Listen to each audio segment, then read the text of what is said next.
할렐루야. 네, 오늘은 사순절에 이제 마지막 주간을 맞이하는 종려주일입니다. 그리고 이번 한 주간 동안을 고난주간이다 이렇게 우리가 얘기를 하고요. 또 돌아오는 주일이 부활주일이 되겠습니다. 그리고 이번 주 목요일을 가리켜서 예수님께서 제자들에게 발을 씻겨주시지 않았습니까? 그래서 세족 목요일이다 이렇게 얘기를 하고요. 또 돌아오는 금요일 우리 예수님께서 십자가에 달려 죽으신 날입니다. 그래서 성금요일 이렇게 우리가 표현을 하죠.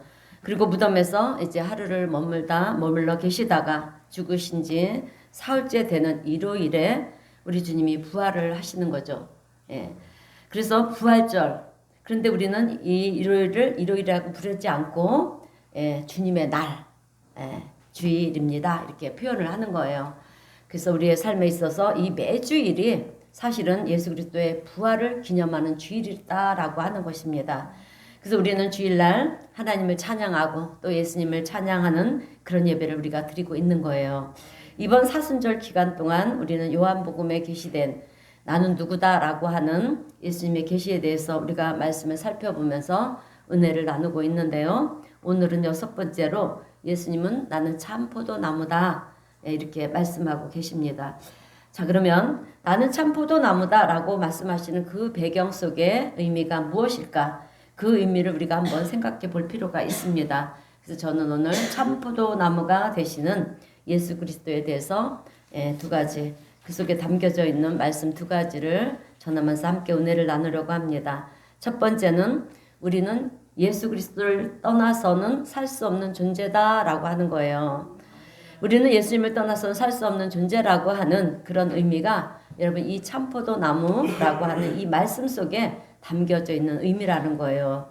오늘 우리는 종려주일, 고난주가 시작되는 이 주일을 종려주일이라고 얘기를 하는데 종려주일은 예수님께서 십자가에서 고난 당하시고 또 죽음 당하시기 위해서 예루살렘에 입성하실 때 그때 수많은 사람들이 메시아가 오신다. 우리를 구원하실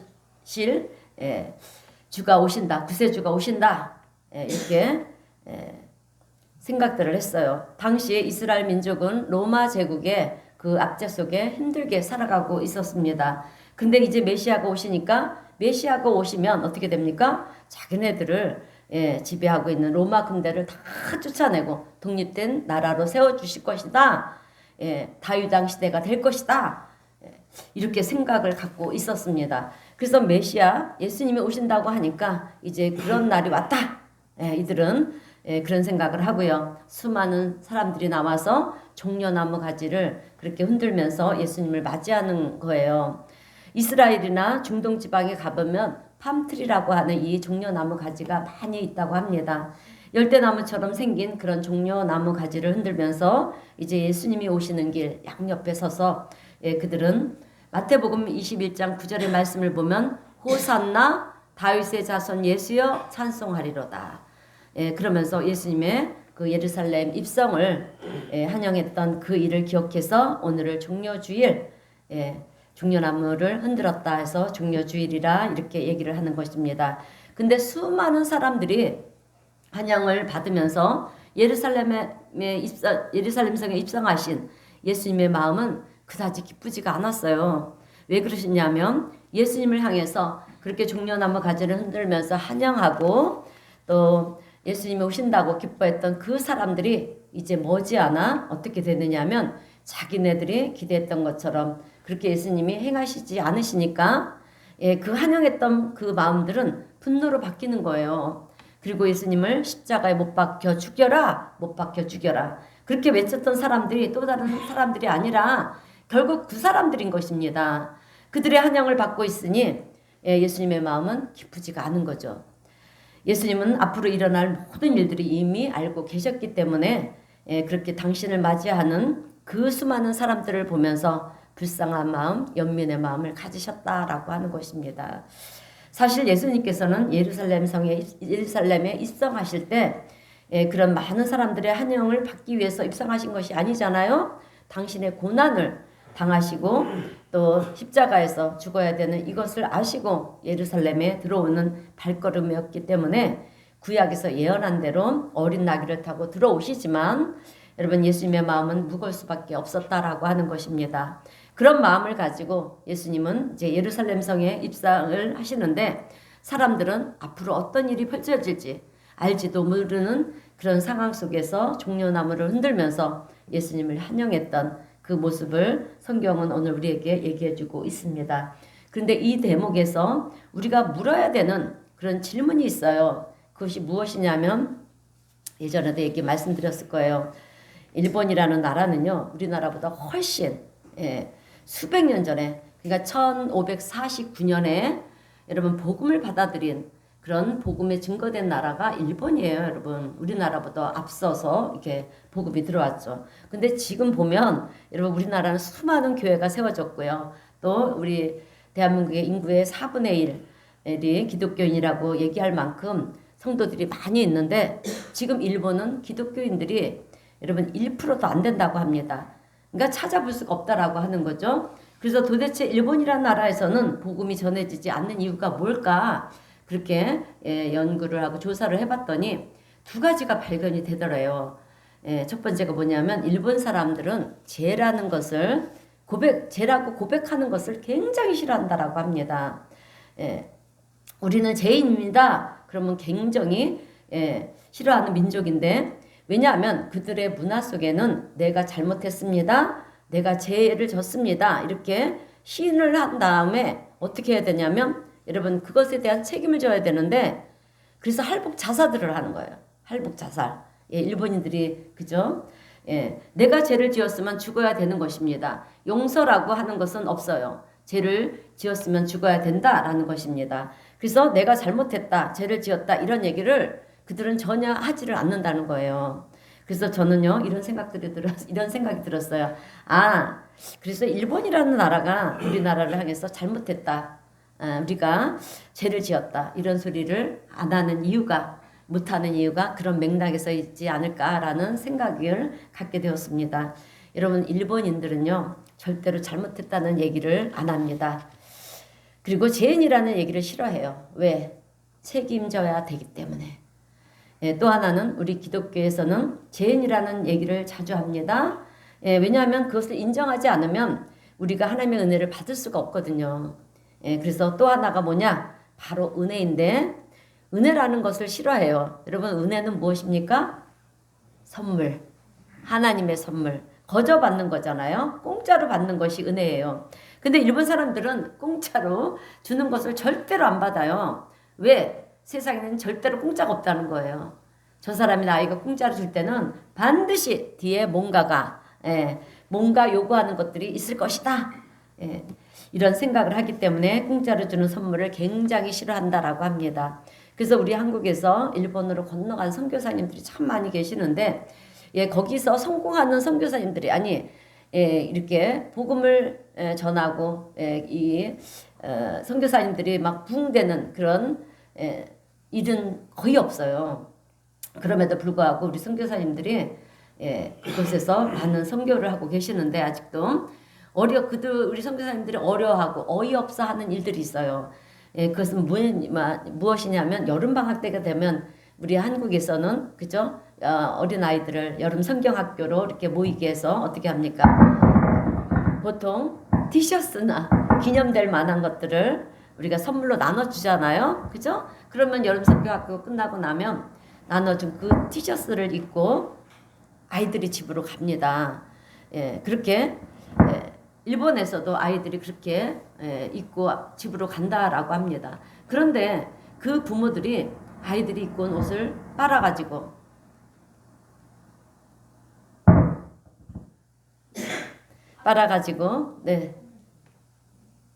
이런 거 주지 마세요 하고 다시 돌려보낸다고 합니다. 일본 사람들은요 그대로 돌려보낸다라고 하는 거죠. 거저 받으려고 하지 않는다라고 하는 것입니다. 성경에서 우리가 죄인이고 그리고 그런 우리를 위해서 하나님의 아들 예수님이 이 땅에 오셔서 우리 대신 죽으셨다 그러면 일본 사람들은 굉장히 싫어하면서 아니 나랑 상관없는 예수님이 왜 나를 위해서 죽으십니까? 굉장히 부담스러워하면서 나는 싫습니다.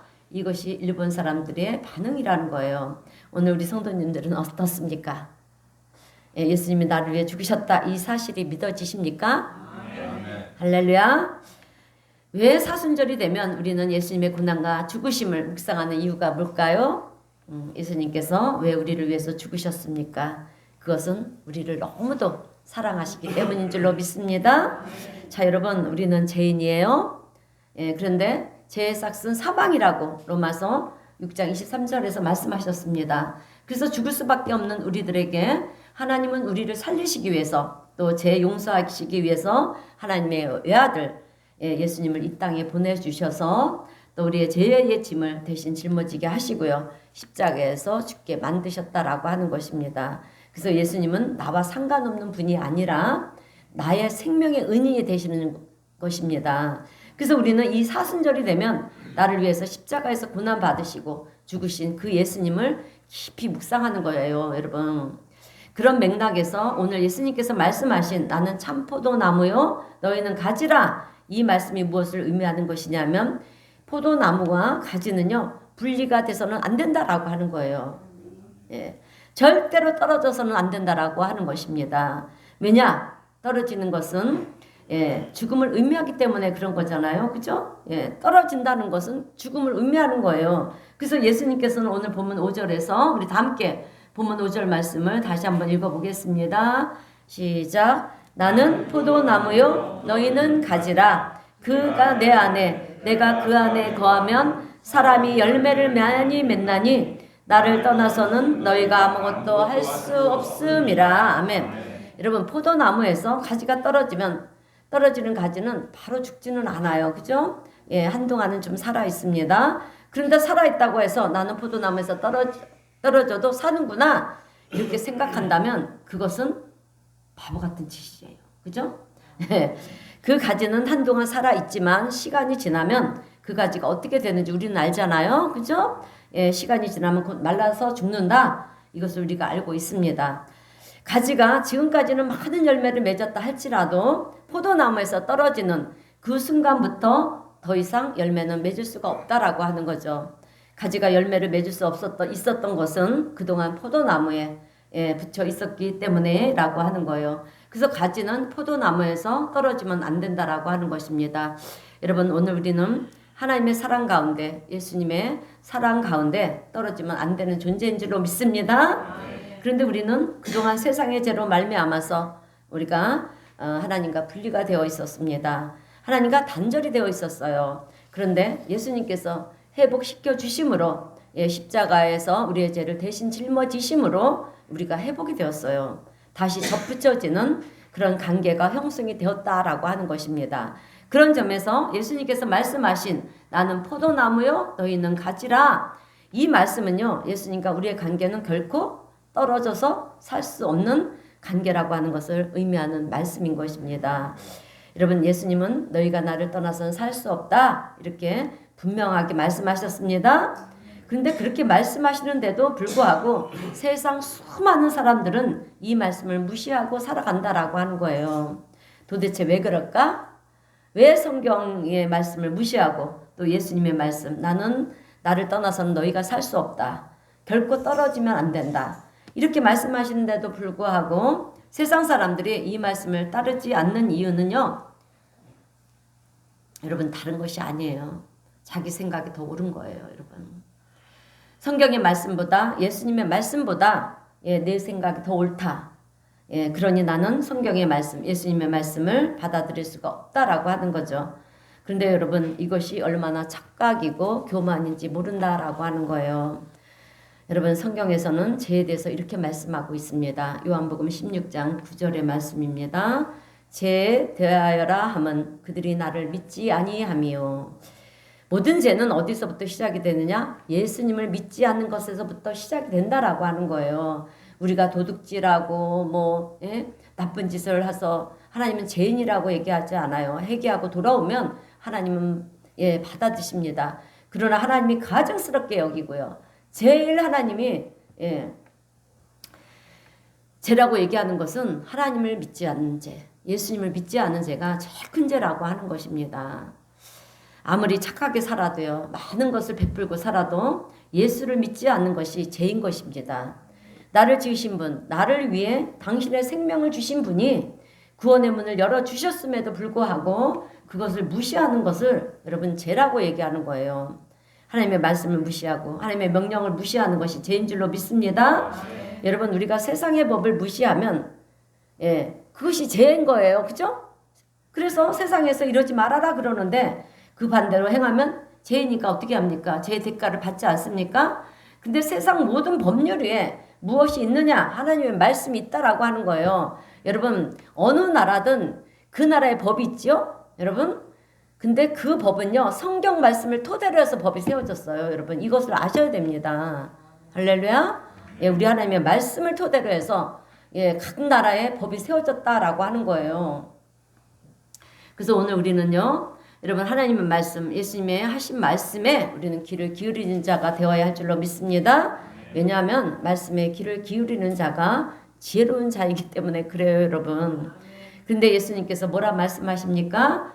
포도나무에 붙어있지 않게 되면 어떤 일이 벌어지는지에 대해서 여러분 이렇게 얘기를 하시는 거예요. 그 말씀이 4절입니다. 본문 4절 다시 한번 읽겠습니다. 본문 4절 내 안에 거하라 나도 너희 안에 거하리라. 가지가 포도나무에 붙어있지 아니하면 스스로 열매를 맺을 수 없음같이 너희도 내 안에 있지 아니하면 그러하리라. 아멘. 가지가 포도나무에 붙어있지 아니하면 스스로 열매를 맺을 수가 없다라고 하는 거죠. 그리고 2절 말씀에서는 무릇 내게 붙어있어 열매를 맺지 아니하는 가지는 아버지께서 그것을 제하여 버린다. 열매를 맺지 않는 가지는요 하나님께서 제하여 버린다는 거예요. 그리고 본문 6절 말씀을 보게 되면 본문 6절입니다. 함께 읽겠습니다. 시작. 사람이 내 안에 거하지 아니하면 가지처럼 밖에 버려져 마르나니 사람들을 그것을 구하다가 불에 던져 살을 짓느라. 아멘. 포도나무에 붙어있지 않은 가지의 운명은 비참할 수밖에 없다라고 하는 거죠. 불에 던져지리라 지옥을 말하는 거잖아요, 여러분. 가지의 운명은 비참할 수밖에 없는 거예요. 그래서 오늘 우리가 예수님과 관계 속에서 단절된 관계로 살아가게 된다면 그것처럼 비참한 삶은 없다라고 하는 거죠. 한동안 사는 동안에는 현재를 사는 동안에는 가지가 포도나무에서 분리가 된 이후에 한동안 사는 것처럼 여러분 우리가 세상을 사는 동안은 살아있는 것처럼 느낄 수가 있지만요. 그러나 그 후에는 말라버린다라고 하는 거예요. 하나님께서 제하여 버린다라고 하는 거죠. 우리가 죽고 나서 하나님 앞에 서게 되는 날이 있잖아요. 평가받는 시간이 있습니다. 심판의 시간이 있는데 그래서 히브리서 9장 27절에서는 이렇게 말씀하시잖아요. 한 번 죽는 것은 사람에게 정해진 것이요 그 후에는 심판이 있으리니 우리가 하나님 앞에 서는 날 하나님이 보실 때 가지가 말라 있고요 열매가 없다 그러면 여러분 불에 던져지느니라. 심판을 말씀하시는 것인데 불에 던져진다라고 하는 거예요. 이것처럼 참 불행한 삶은 없다라고 하는 거죠. 그러나 반대로 가지가 포도나무에 잘 붙어 있으면 어떻게 되느냐? 노력하지 않아도요. 뭐 가지가 노력을 합니까? 그냥 양분을 공급받는 거잖아요. 그죠? 부족함이 없는 것입니다. 기쁨이 넘치는 삶을 살게 되는 거예요. 그리고 때가 되면 열매를 맺게 되는데요. 풍성한 열매를 맺게 된다라고 하는 거예요. 믿으십니까? 믿으시기를 주님의 이름으로 축원드립니다. 자, 그래서 포도나무에 붙어 있으면 그렇게 되지만 떨어지면 아무리 노력을 하고 발버둥을 쳐도 만족함이 있을 수가 없고요. 거기서는 열매를 맺는 그런 일이 일어나지 않는다라고 하는 것입니다. 여러분 우리는 내가 열심히 노력을 해서 많이 갖는다고 해서 내가 행복하느냐? 행복할 것 같습니까? 여러분 그렇지 않다라고 하는 거예요.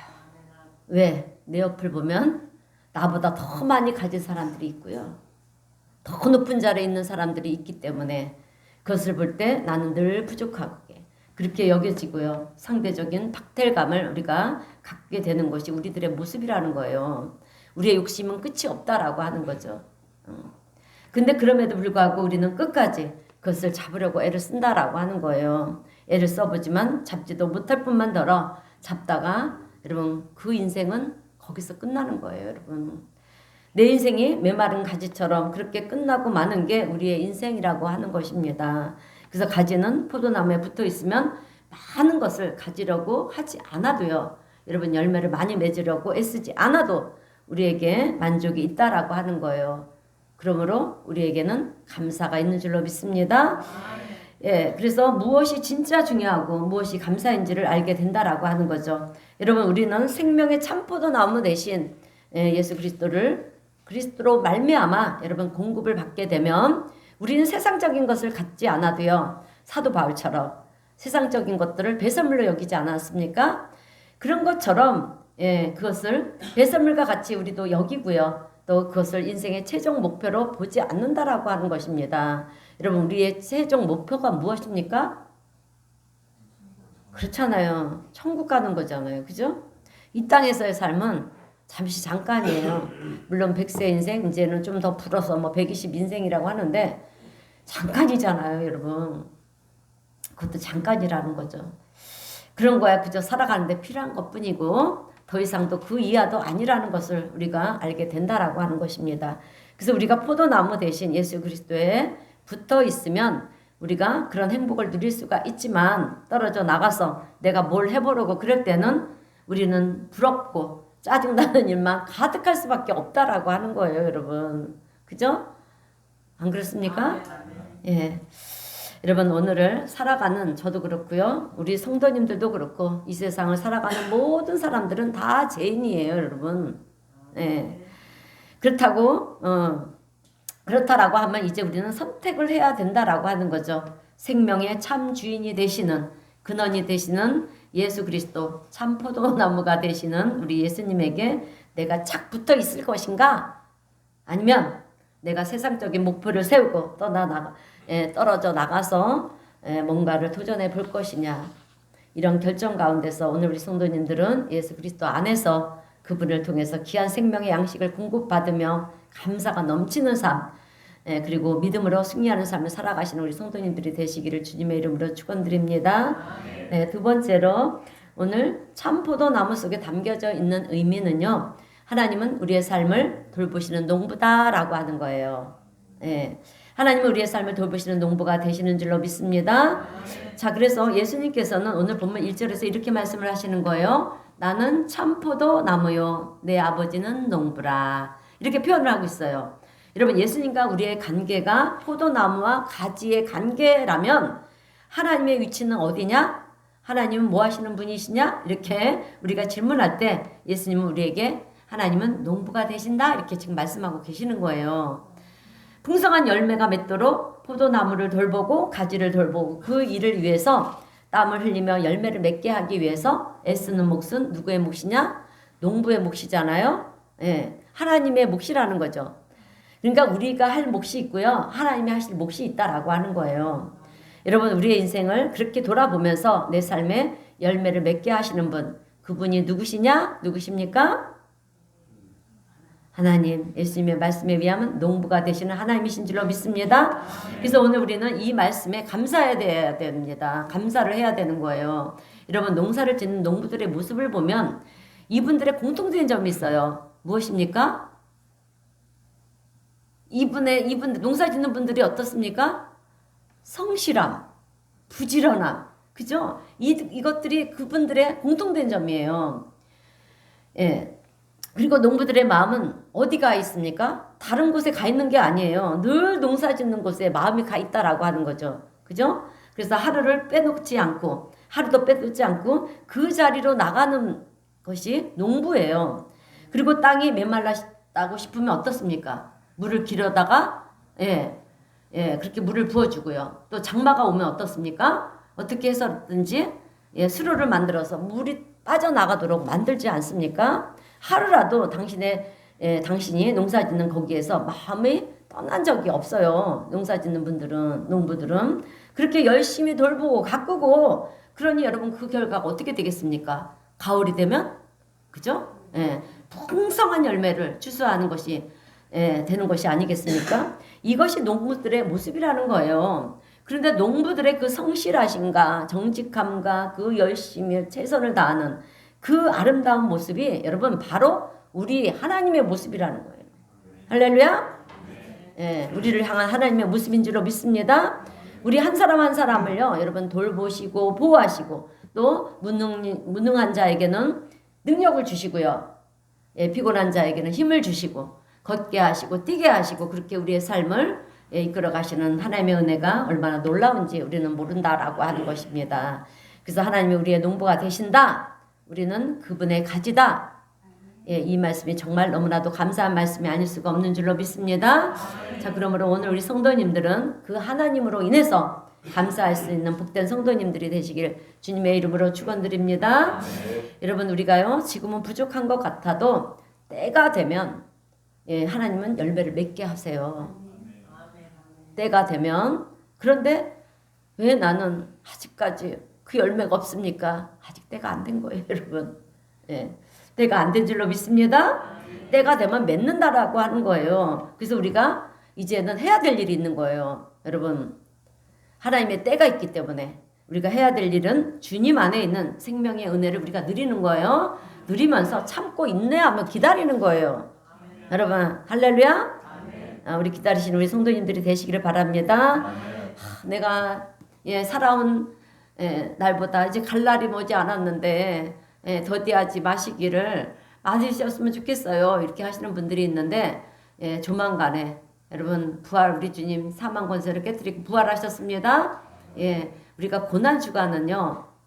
우리가 주님과 함께 동참하는 기간이라서 우리가 고난을 겪어요. 사실은 영적인 고난을 겪습니다. 자, 부활하신 주님과 함께 이제 우리는 부활의 기쁨과 영광이 우리의 삶에 있게 될 줄로 믿습니다.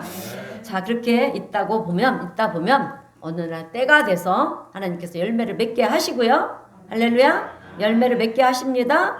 또 태풍이 오면 여러분 태풍으로부터 우리를 보호해 주시고요. 그렇게 우리의 삶을 인도해 가시는 하나님을 찬양할 수 있는 우리 성도님들이 되시기를 주님의 이름으로 축원드립니다. 자, 여러분 우리 예수님의 말씀을 가만히 묵상하다 보면 얼마나 힘이 나는지 몰라요. 여러분 성경의 말씀은요 우리에게 힘내라고 주시는 말씀들이에요. 그리고 위로가 되는 말씀들입니다. 여러분 우리 예수님의 말씀을 가만히 묵상해 보면 제가 좋아하는 말씀이요 마태복음 6장의 말씀이에요. 우리 성도님들도 잘 아는 말씀입니다. 우리 마태복음 6장 26절 말씀을 한번 읽어보겠습니다. 시작.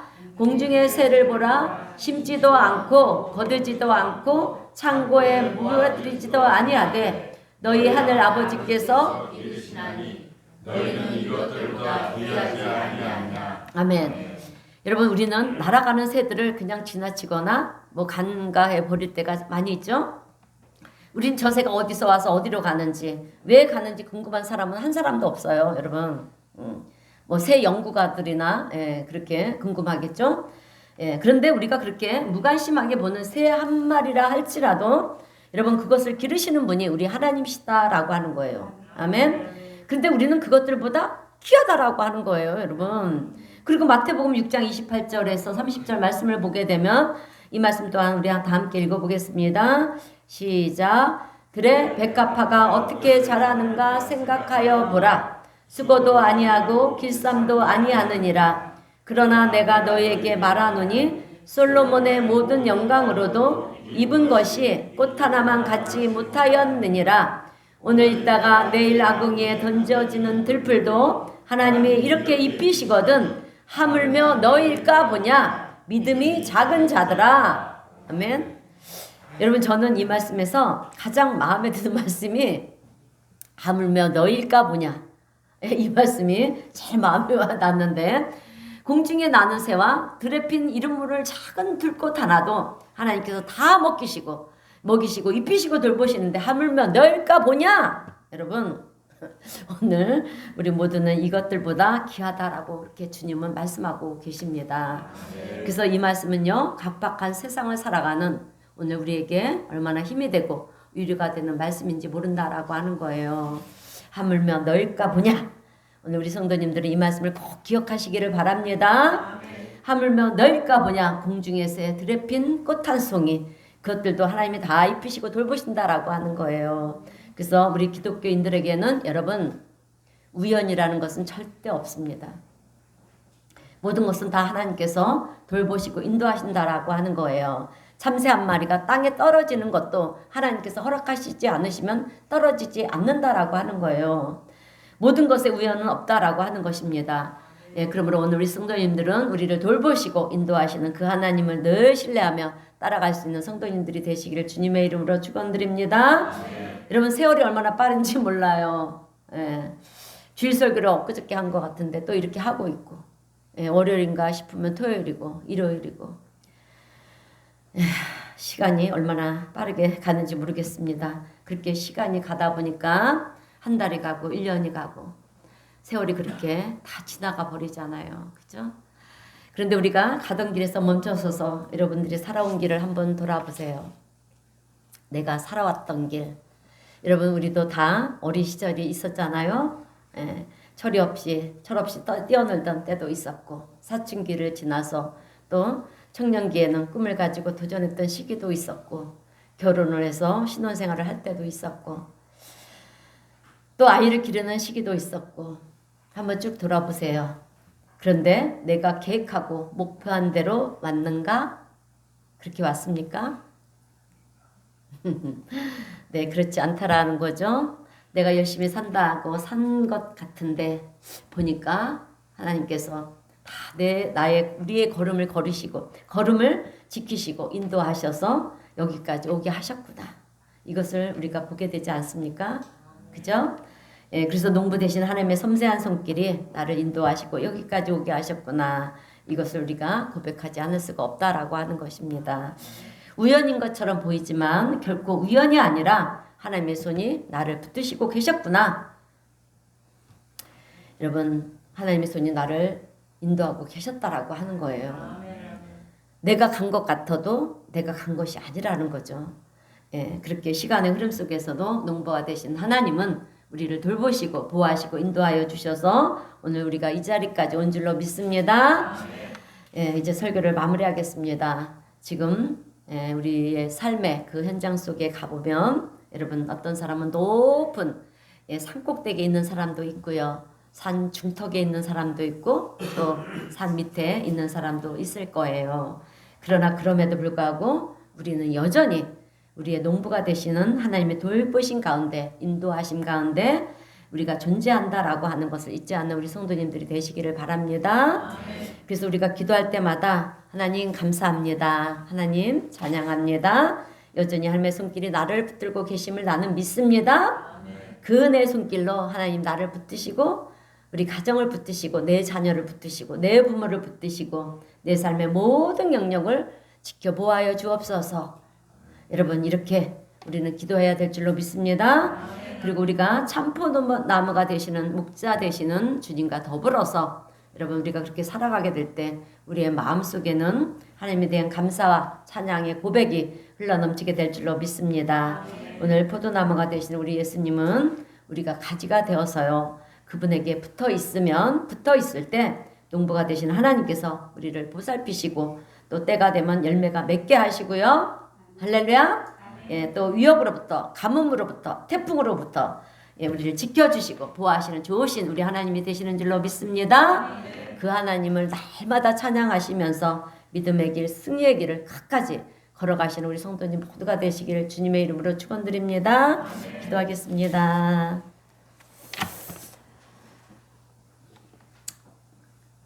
사랑과 은혜가 풍성하신 하나님 아버지 감사합니다. 오늘도 하나님께서 우리에게 은혜를 베풀어 주시고 우리의 농부가 되어 주시고 또 우리로 하여금 참포도나무가 되시는 예수님으로 인하여 우리가 생명의 진액을 공급받게 하시니 감사합니다. 늘 감사와 찬양의 고백이 마르지 않는 우리 성도님들이 되게 하시고 또 우리가 어느 곳에 있든지 어느 자리에 있든지 하나님을 늘 기억하며 하나님과 동행하며 하나님의 돌보심 가운데 있다는 것을 믿으며 이 세상을 이기며 승리하는 우리 성도님 모두가 되게 하여 주시옵소서. 또한 주님께서 우리 성도님들의 가정과 기업을 붙들어 주시고 우리 자녀들을 붙들어 주시고 부모님을 붙들어 주시고 아내와 남편을 붙들어 주셔서 모두가 주 안에서 감사가 넘치는 귀한 복된 삶 형통의 삶을 살아가는 우리 모두가 될 수 있도록 주님 축복하시고 은혜 위에 은혜를 더하여 주시옵소서. 참포도 나무가 되시는 예수님의 이름으로 기도드리옵나이다. 아멘. 우리 찬송가 390장 찬송하겠습니다.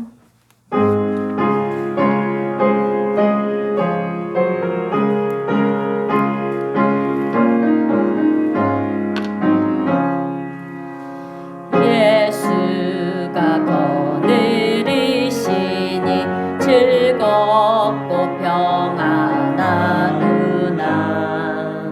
주야의 자고 되는 것 예수가 거느리시네. 아멘. 주 날 항상 돌보시고 날 친히 거느리시네. 주 날 항상 돌보시고 날 친히 거느리시네. 때때로 괴론당하면 때때로 붓는 느리네. 풍파 중에 불키시고 평안히 인도하시네. 아멘. 주 날 항상 돌보시고 날 친히 거느리시네. 주 날 항상 돌보시고 날 친히 거느리시네. 내 주의 손을 붙잡고 가겠네. 즐거우나 예수가 거느리시네. 주 날 항상